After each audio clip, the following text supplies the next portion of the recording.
innaka qad khuliqta kama tasha'u. Seakan-akan beliau diciptakan sesuai dengan apa yang Rasulullah inginkan. Sempurna Nabi Muhammad sallallahu alaihi wasallam.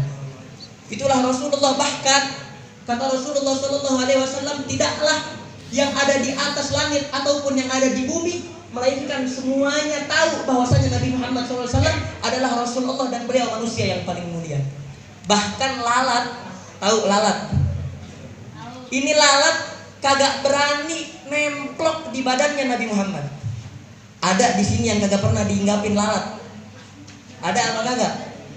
Nabi Muhammad selama hidupnya lalat nggak pernah deket-deket sama Nabi Muhammad sallallahu alaihi wasallam. Kenapa lalat kagak mau deket-deket? Lalat sadar diri, dia biasa hidup di tempat kotor. Ini tubuh suci, lalat nggak mau hinggap di tubuhnya Sayyidina Muhammad sallallahu alaihi wasallam. Itulah Nabi Muhammad sallallahu alaihi wasallam yang mana beliau memiliki wajah seperti bulan purnama. Seorang sahabat yang bernama Sayyidina Jabir ibn Sumrah, beliau menceritakan bahwasanya jalastu ma'a Rasulillah sallallahu alaihi wasallam nazartu ilaih atau kama qala. Beliau mengatakan, saya pernah duduk bareng sama Nabi. Pas saya duduk bareng sama Nabi fi lailatin makmirah, tahu-tahu di atas kepala saya ini ada bulan purnama. Kita kalau mandang bulan purnama enak apa kagak? Kata ini Sayyidina Jabir bin Sumrah, saya mandang Nabi pas malam purnama. Fa'anzuru ilaihi wa illal qamari. Kata beliau, saya pantengin wajah Rasulullah terus saya lihat bulan. Apa kata beliau? Fawajhi ahsan minal qamari. Kata ini Sayyidina Jabir bin Sumrah, wajahnya Nabi lebih enak dipandang daripada bulan purnama. Ibadallah, itu wajahnya Rasulullah sallallahu alaihi wasallam, tangannya Rasulullah. Ibn Abbas mengatakan, ma masastu hariran wala dibajan aliyat min yadi Rasulillah sallallahu alaihi wasallam. Kata Ibn Abbas, saya enggak pernah nyentuh tangan yang lebih lembut daripada kain sutra, yang lebih lembut daripada kapas selain daripada tangan Nabi Muhammad sallallahu alaihi wasallam. Itu Rasulullah sallallahu alaihi wasallam. Bahkan ada riwayat yang mengatakan, riwayat daripada Yazid bin al-Aswad, beliau mengatakan, nawalani sallallahu alaihi wasallam yadahu syarifah fa atrab min al-thalj wa atyab min al-misik. Rasulullah pernah ngulurin tangan ke saya. Ketika saya pegang tangannya Nabi, ini tangannya Nabi Muhammad sallallahu alaihi wasallam lebih sejuk daripada es dan lebih wangi daripada misik. Tangannya Rasulullah sallallahu alaihi wasallam, keringatnya Nabi Muhammad. Pernah satu ketika di Madinah ada orang pengen nikah. Ini di Madinah ada orang pengen, ini orang pengen nikah, cuman ekonominya menengah ke bawah, duitnya nggak banyak banget, cuman pengen nikah. Akhirnya bikin acara pernikahan sesederhana mungkin, tapi masalahnya dia nggak mampu buat beli wangi-wangian, buat beli parfum, buat beli wangi-wangian untuk pengantin, dia nggak mampu. Sesederhana mungkin dibikin ini pernikahan. Akhirnya sang ayah daripada pengantin ngadu ke Nabi Muhammad sallallahu alaihi wasallam. Ya Rasulullah, ini saya punya anak pengen nikah, ya Allah nggak punya parfum, nggak mampu beli. Gimana ya Rasulullah? Akhirnya apa yang dikatakan Nabi? Khudh al-gharurah. Kata Rasulullah, ambilin saya sebuah wadah. Apaan aja wadah? Sebuah gelas, wadah taruh depan saya. Akhirnya diambil tuh wadah, ditaruh di depan Nabi Muhammad SAW. Seketika itu Rasulullah SAW kepanasan. Pas Nabi Muhammad kepanasan, ini keringatnya Nabi Muhammad ngalir di pipinya Rasulullah, diambil tuh keringat, ditaruh di wadah tersebut. Kata Rasulullah, ini keringat bawa pulang, baurin di pakaian pengantinnya. Dibawa pulang nih keringat. Pas nih keringat dibawa pulang, dibaurin di pakaian pengantinnya. Apa yang terjadi? Ini pengantin satu Madinah nyium wanginya. Satu, ente cari parfum yang jutaan, ada nggak yang kecium sekotak? Ini baunya dia nih yang kecium nih. Ada apa kagak? Keringatnya Nabi Muhammad dibaurin di pakaian pengantin, satu Madinah nyium wanginya Rasulullah sallallahu alaihi wasallam. Tapi ada pertanyaan, lah kan wanita nggak boleh pakai parfum banyak-banyak. Wanita kalau pakai parfum banyak-banyak, fahiya zaniyah, zaniyah, zaniyah. Ini Nabi yang bilang. Wanita kalau pakai parfum jangan yang terlalu nyengat, yang biasa aja, yang nggak terlalu kecium sama diri sendiri. Wanita kalau pakai parfum banyak-banyak, kata Rasulullah, fahiya zaniyah, zaniyah, zaniyah. 3 kali Rasulullah katakan dia berzina. Bahkan ketika zamannya Imam Syafi'i, ada orang pengen ke masjid, cuman wanginya harum bener, disuruh pulang sama Imam Syafi'i. Nah ini buat wanita-wanita nih, kalau pakai parfum jangan terlalu nyengat. Kalau yang laki-laki bagaimana?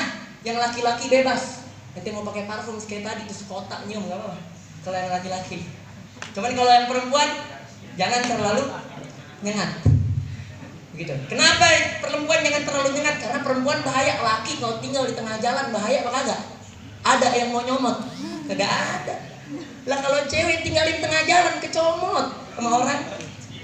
Lah bener apa kagak? Nih Islam ngajarin biar perempuan bisa jaga tuh dirinya. Sampai minyak wangi itu diajarin sama Nabi Muhammad Sallallahu Alaihi Wasallam. Laki kan tinggalin kagak ada yang nyomot laki ya. Nah ini bagaimana nih pengantin wanginya semadinah? Apakah dia termasuk fahiya zaniyah? Apakah dia termasuk berzina? Maka kata ulama dia nggak termasuk orang yang zaniyah. Dia nggak termasuk orang yang berzina. Kenapa? Karena wanginya bukan wangi parfum, tapi itu adalah wanginya Nabi Muhammad Sallallahu Alaihi Wasallam. Bahkan mohon maaf, saya minta maaf. Bahkan tidak diceritakan di dalam riwayatnya Al-Imam Tabrani, kotorannya Rasulullah Sallallahu Alaihi Wasallam ini, Rasulullah kalau buang air tidak ada satupun yang melihat, kecuali itu kotoran langsung ditelan sama bumi.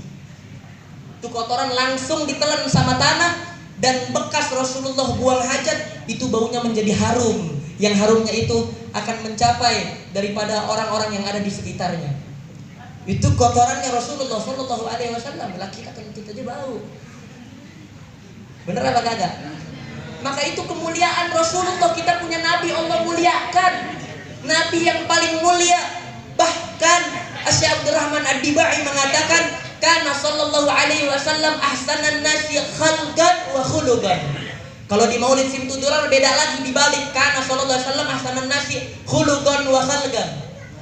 Ada lagi di qasidah Burdah, faqan nabiyina fi khalqin wa fi khuluqin wa lam yudanuhu fi ilmin wa la karami. Semuanya ngejelasin Nabi Muhammad manusia paling baik dari wajahnya, rupanya, dan juga akhlaknya. Gak ada yang lebih baik daripada Nabi Muhammad Sallallahu Alaihi Wasallam. Itulah Rasulullah Sallallahu Alaihi Wasallam. Bahkan akhlaknya Rasulullah luar biasa. In udhiya ya'fu wa la yu'aqib, wa in khusima yasmut wa la yujawib. Rasulullah kalau dicengin, kalau dikatain, Rasulullah kagak pernah balas. Rasulullah kalau dihina diam, Rasulullah Sallallahu Alaihi Wasallam. Bahkan ada cerita seorang sahabat, ini jadi dalil nih kalau kita dicengin nih. Ada sahabat Rasulullah namanya Abdullah bin Umar. Ini catat namanya siapa? Ada seorang sahabat Rasulullah namanya Abdullah bin Umar.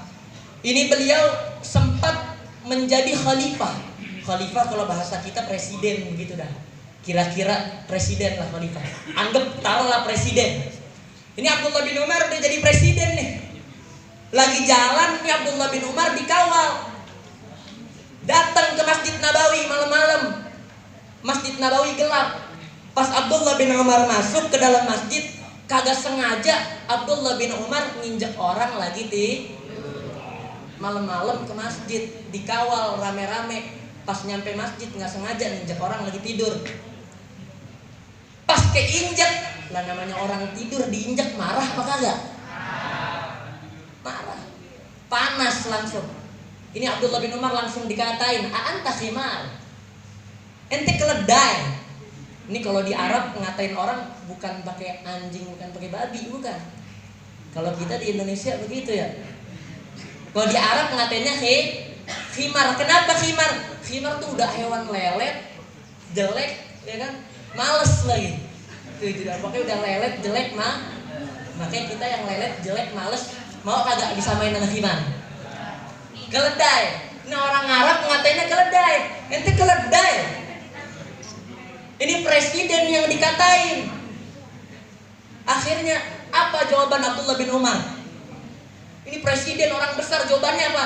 Lastu himar wa ana amirul mu'minin. Saya bukan himar, saya pemimpin orang-orang yang beriman. Akhirnya Abdullah bin Umar jalan lagi. Lah ini pasukannya yang panas, yang jaganya yang panas.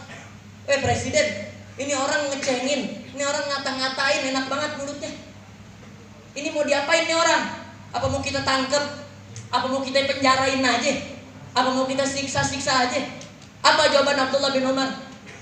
Dia nggak ngatain saya. Abdullah bin Umar mengatakan, dia cuma nanya, ente khimar. Dia cuma nanya, ente khimar. Ane jawab, ane bukan khimar, ane amirul mu'minin, ane pemimpin orang-orang. Besok kalau ada yang ngatain, lu saya bukan. Ini dalil buat orang-orang. Gitulah. Itu makanya in udhiya ya'fu wa la yu'aqib. Rasulullah kalau dihina selalu diam.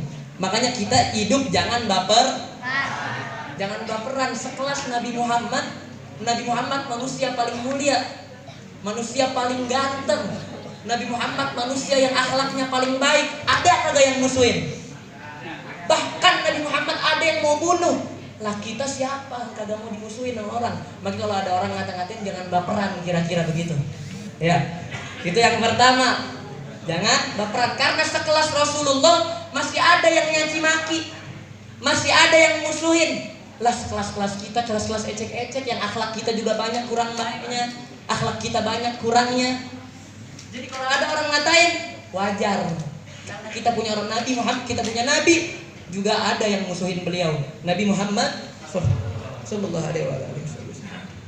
Yang pertama mengenai sifat Rasulullah, mudah-mudahan dengan dibacakan sifat-sifat Nabi Muhammad menambah daripada semangat kita di dalam belajar, semangat kita untuk bertemu Rasulullah sallallahu alaihi wasallam. Hal yang kedua yang ingin saya sampaikan, ini Rasulullah pernah bilang, kata Rasulullah sallallahu alaihi wasallam, ketika berkumpul bersama para sahabat, Rasulullah mengatakan, ya ashabi, wahai sahabat-sahabatku, apakah kalian tahu? Rasulullah mengeluarkan sabdanya, hayati khairul lakum wa mamati khairul lakum. Kata Rasulullah kepada para sahabat, wahai sahabatku, sesungguhnya kehidupan saya baik untuk kalian, dan kematian saya pun baik untuk kalian. Nah ini maksudnya bagaimana? Sahabat kebingungan. Rasulullah bilang, saya hidup baik untuk kalian, wa mamati khairul lakum, saya meninggal juga baik buat kalian.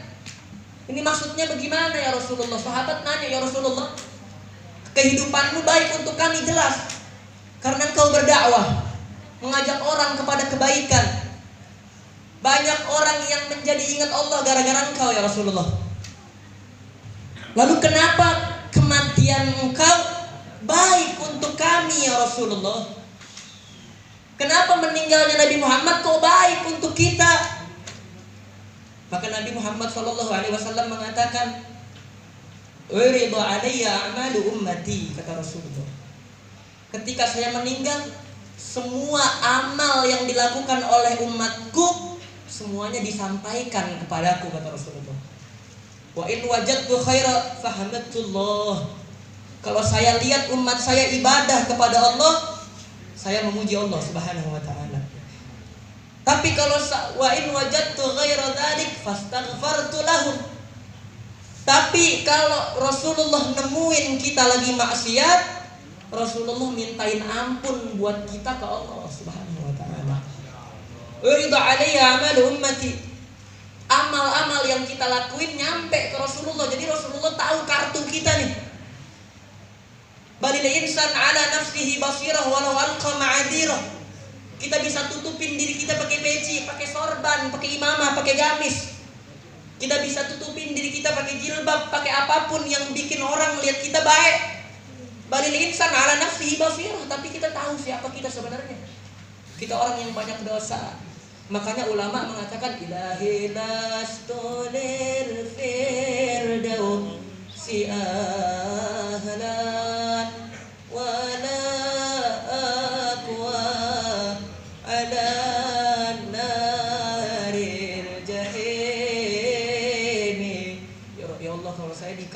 surga. Kayaknya saya kagak pantas ya Allah masuk surga. Saya masuk neraka, saya kagak kuat ya Allah. Fahabli taubatan waghfir dzunubi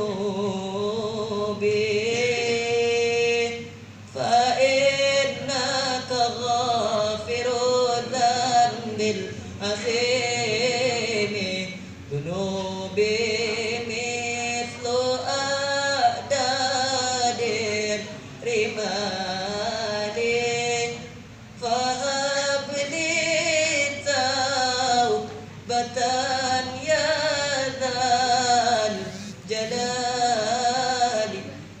Dosa saya kayak pasir di lautan ya Allah. Dosa saya kagak tahu, dosa saya banyak ya Allah. Kita bisa tutupin diri kita pakai hal-hal yang baik, tapi kita tahu siapa kita sebenarnya. Dan kelakuan kita di depan orang rame dan ketika kita sendiri semuanya sampai kepada Allah, dan itu dilihat oleh Nabi Muhammad SAW.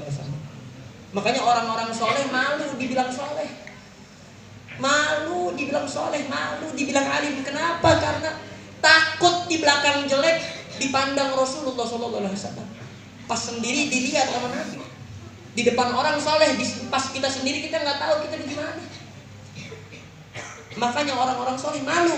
Kenapa? Karena amalnya dipandang sama Nabi Muhammad SAW. Ini jadi pegangan buat kita.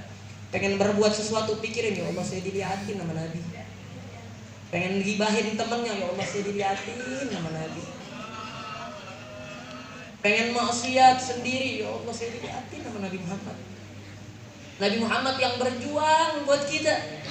Nabi Muhammad yang pernah berdarah buat kita sebagai umat. Nabi Muhammad SAW yang pernah hampir terbunuh untuk kita sebagai umat. Lalu kita balas apa untuk Rasulullah? Apa kita tega ngelukain Nabi Muhammad dengan maksiat yang kita lakukan? Kita berghibah, kita ngomongin orang, kita ngatain orang, kita bermaksiat ketika kita sendiri. Nabi Muhammad, lihat Nabi Muhammad berjuang buat kita, kita balas sama maksiat. Gimana perasaan Nabi Muhammad SAW? Nah ini ghibah, ini bahaya nih ghibah. Sayyidil Habib Umar mengatakan orang yang ghibah ini dia 70 pahala sholatnya dihilangkan oleh Allah. Ente sholat 70 kali dihilangin pahalanya gara-gara di yang ono kemarin kentut bau banget no. Dihilangin Allah Subhanahu wa taala pahalanya. Sayang sah. Bahkan diceritain ada orang ntar orang di akhirat ada pahalanya bagus banyak. Orang soleh sering ibadah. Pas datang ke hadapan Allah Subhanahu wa ta'ala, tiba-tiba ada orang nyamperin dia, wa ya'ti qad syatama hadza. Ya Allah, dia pernah ngelukain saya, wa akala malah hadza, pernah nyolong harta saya, pernah zalimin saya, pernah ngecengin saya. Ya Allah, saya kemarin usaha buka warung bakso, sendoknya dicolong ya Allah sama dia. Itu setiap dosa kita sama manusia diambil, kita punya pahala dikasih ke orang yang kita zolimin kepada dia. Sampai pahalanya habis. Kalau pahalanya habis masih ada orang yang nuntut, diambil dosa dia ditaruhin ke itu. Oh, tadinya pengen masuk surga, akhirnya jadi masuk ke dalam. Na'udzubillah, tsumma na'udzubillah min dzalik. Itulah sedikit yang daripada yang saya sampaikan. Terakhir. Saya ingat satu cerita. Ini tadi baca maulid apaan nih? Dibai atau Simtudram? Dibai. Ini di maulid Dibai tadi ada di pasal ketiga. Itu ada satu bait yang mengatakan Gadamahu gabbalahu malba'ir fa'azala mashtakahu minal mi'ani wan nawaib. Boleh dicek pasal ketiga yang judulnya Yub'atsu min Tihamah. Itu ada satu bait yang menjelaskan Gadamahu gabbalahu malba'ir. Kakinya Rasulullah pernah dicium ama onta. Fa'azala mashtakahu minal mihani wan nawaib. Kakinya Rasulullah dicium ama onta. Ini onta yang punya masalah, punya beban.